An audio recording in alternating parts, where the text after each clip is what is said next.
روز 19 март از ژوکوفسک اومدگی مردم یک چندین مرتبه که посольство مسکو دا زنگ میزنیم که سلام دوستان عزیز موضوع در автобусем чигунагӣ медонед рӯз ба рӯз ҳол бад шудааст аз мисол ҳамин вирус распространение шудааст 5 шудааст ва имрӯз мо ҳам тасмим гирифтем ба аэропорт дамадид равем ва аз ҳоли мардуми тоҷик ба шумо хабар расонем чӣ ҳол доранд дар аэропортҳо.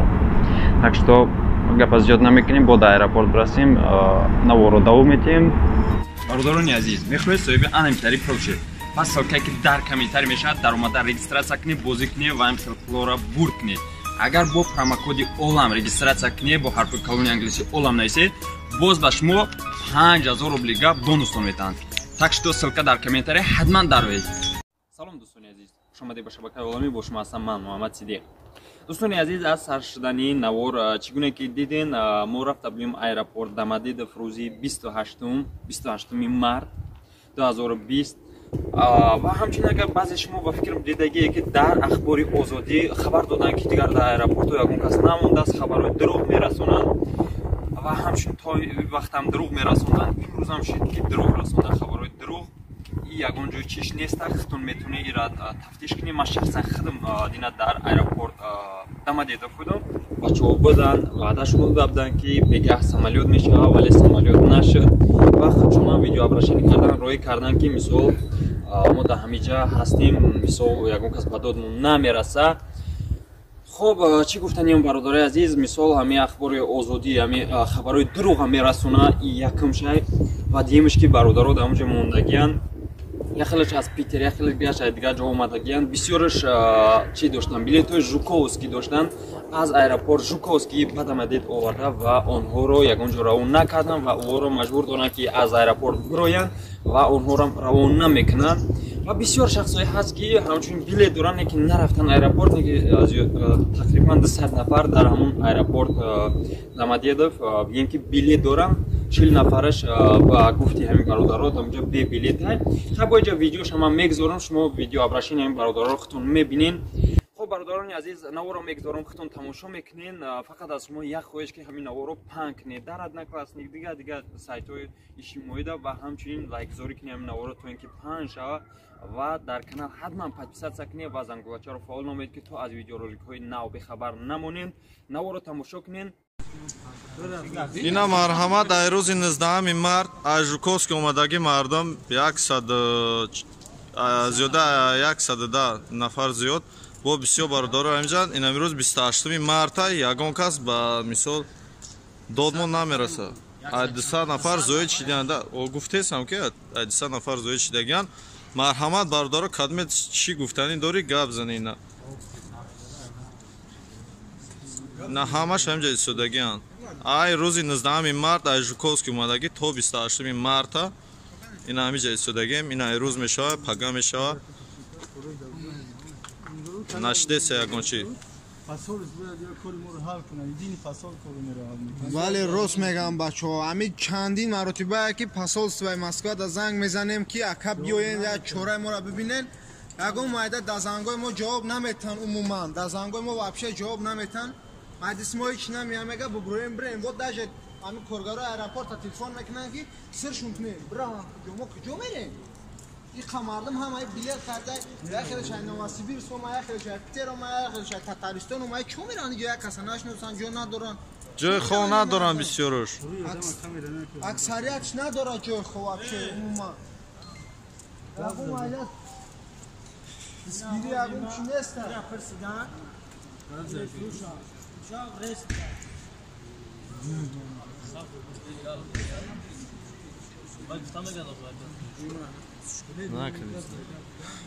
бародарои азиз, мо ҳукумати ҷумҳурии Тоҷикистон ҳама каса эҳтиромона хоҳиш мекунем ки ягон кас ба доди мо бираса. ҳамин хел аста?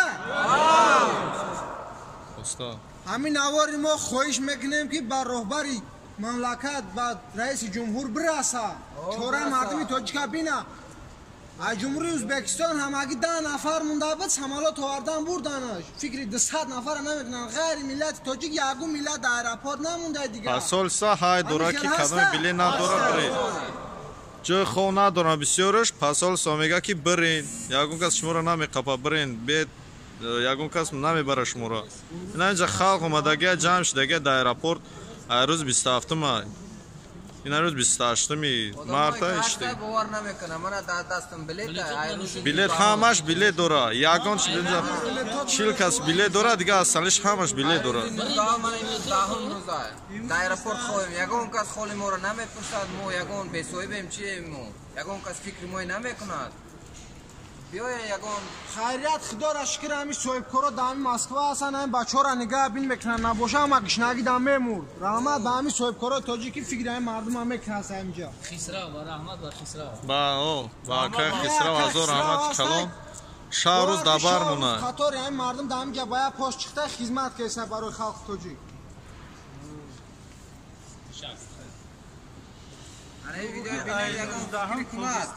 یعنی چیزلارا اینا تو حضرت داید چکرین ایو چکرید گب رو ما نمیتونی دیدینی پاسولس میاد کاری ما رو ریشاد میکنه دیگه یکون کار که نمیتونی خب دوستان عزیز ما رسیدیم در ایرپورت دامادیدوف چگونه که میبینید ایرپورت دامادیدوف میباشه و یک لایف هکیگه اینجا را ما شما را خبر رسان کنیم که همینجا در اتوبوس 308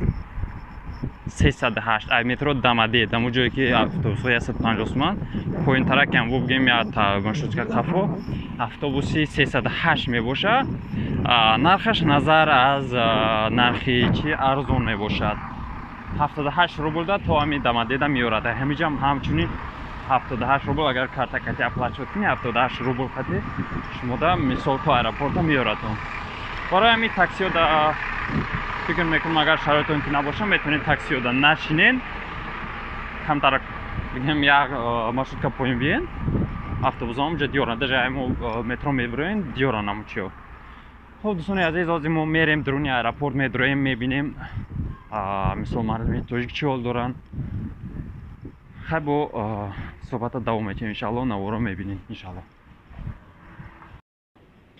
خب دوستان عزیز ما دیمتاش برو اومدیم اینجا برادرای تاجیک هم هستن تقریبا 180 نفرن مثال نخواستن که سیونکا کنیم اجازت ندادن اما میگیم که استاید نکردیم که به ما سیونکا کنیم چون که یک کسی چیزا نخواه باید مجبور نکنی یک کسی خیلی انشالله که همین روز وعدهشون دادگیان که پرواز میکنن دزینفکسیا کم میشه در درون استیستینا نو به هر حال همینجا در زندگی دارن هست همینجا برادرایی که مثال چی کرده گیان تامین میکنن خوراکای این بچه ها را در میبرون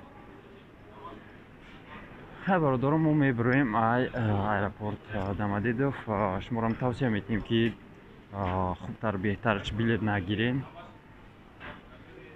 مثال صبر کنین انشالله که همش تنج میشه خب دوستان عزیز این نوار رو تماشا کردین از همه شما یک بار دیگر احترامونه خواهش که در کانال پادپیسات کنین با این نوار رو پهن کنین و همچنین لایک با ویدیو رو بگذارید سربلندی کانال بودید تنیسیت ایمون مستحکم باره که شما خونیم باقی در پناه الله باشه خیلی برادران عزیز به شما داروی گیاهی و طبیعی رو توصیه می‌دهیم می‌دونید پس برای به قوت کردن مردانگی بدن برای شخصانی که فرزنددار نمیشن سپرم رو فیزش رو بالا برداشتن همچنین برای خون گرفتگی پا رگ میکشیدگی پا و حوصله رو بالا کردن میخواهید همسرتون رو ریزو گردونید تا 45 دقیقه علاقه جنسی رو دراز بکنید پس برای شما فرین کریم رو توصیه می‌دهیم یکی از گیاهان طبیعی دیگر اینسامیون میباشه برای اشتیا و بزباله شدن یا اینکه برعکس شما میخواهید خراب شوید روغن وسما برای افزایش یافتن ریش و موی سر و همچنین پیشگیری کردن از کل شدن روغن خیلبه برای خنک زدگی پروستات سنگ گرده پیشابدان واسپالین روده گرده معده و همچنین زیاده بسته درد دوام می باشد روغن کوثر برای آرام کردن عصب و شخصانی که از خواب سیر نمی کنند روغن ایمبیر یکی از گیاهانی که پیامبر استفاده برده است برای قوت کردن ایمنیته و برای گریپ خیلی خوب است برادران عزیز شما میخواهید گیاهی طبیعی صفت تازه اش رو به دست آورید تنها با این رقمایی که در روی اکران میبینید زنگ زنید با تمام گوشه جهان به شما ان شاء الله که میرسانند